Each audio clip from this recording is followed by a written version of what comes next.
Lesson 5, Real Property Issues, Scenario 1, Working with a Property Manager.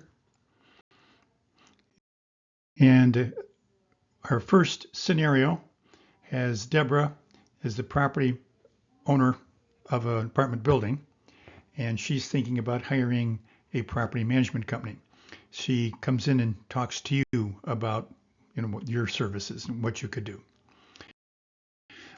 What are the types of things that you'll want to discuss with her? The appropriate answers are 1, 2, 5, 6, 7. 1, obviously the number and size of the units that they have, size being usually bedrooms. Current record keeping systems that they have, including any in the maintenance records on the properties. You'll want to discuss if she's got those or who has those, because you need to look at that to make an assessment of each of the units and put it on some sort of maintenance schedule. And it's probably helpful to know if Deborah's engaged different property management firms or self-managed the properties. So number 5 would be important. How the property's been managed in the past. Is this the first time that she's hiring somebody? What's her motivation? 6, this is important information to negotiate your contract with Deborah. The time frame for the management agreement, how long is it going to last? And then 7 would be important to help you negotiate again your management contract with Deborah. The various property management duties that you're going to be engaged in and how you're going to be compensated for that. She's impressed, and so she'd like to hire you. So what are we going to tell Deborah as we're talking about entering into an agreement with her? 1, 2, 5, 8, 9, 10. These are all valid and expected services. 1, you're going to collect rents for her. 2, you're going to handle any tenant complaints. 5, part of your responsibilities are going to be to reconcile the checking accounts monthly for the income that comes in and any expenses that you've had to outlay for the properties. 8, you handle maintenance and repairs on the property. That'll be part of your duties.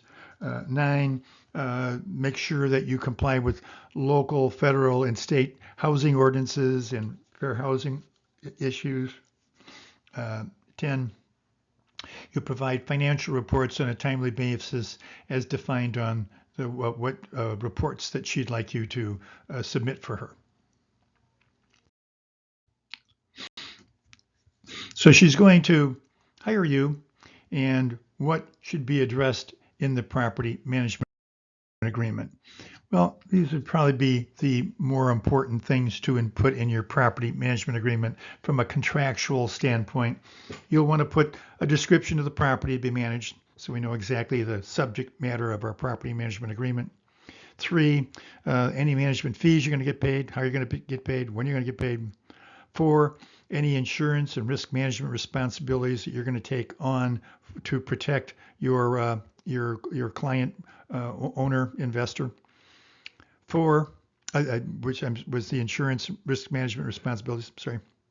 5, you're going to list all the actions and situations that would terminate any agreement between you and your landlord or your investor.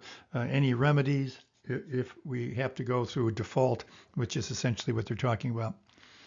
8, North Shore's management authority. And 9, the accounting and reporting requirements that your landlord's going to require of you. North Shore has managed the property for a while, and we've noticed as we've looked at her books that it may be that one of her bookkeepers in the past has been embezzling money. What should you do as, and you wouldn't do anything, you'd take it to your managing broker. So what would your managing broker do at this point? Probably the best answers would be to, contact the owner first and then you and the owner should be contacting the bookkeeper. I think 4 would be important. Review previous records and determine when the last bank reconciliations have been made so you can pinpoint exactly when this may have started and or ended. 5, review all personnel involved with handling money in the property management's client bank accounts, who may also be involved in this. 7, it would be helpful if there's been any problems with any rent checks or cash payments that have or haven't been made. So you may want to talk to the tenants and make sure that their checks have cleared. 8, contact the bank where the property management accounts are held and check for any irregularities. Work with the bank. You and the landlord should be working with the bank with any suspicions that you have. After conducting your investigation, we do find that there has been some embezzlement that's been done by this bookkeeper. What do you think your managing broker should do now?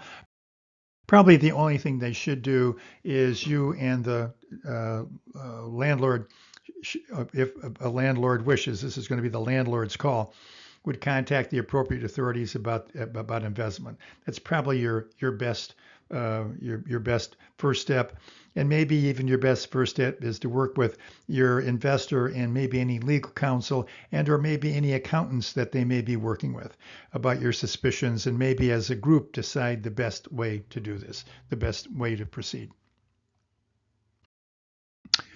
Okay.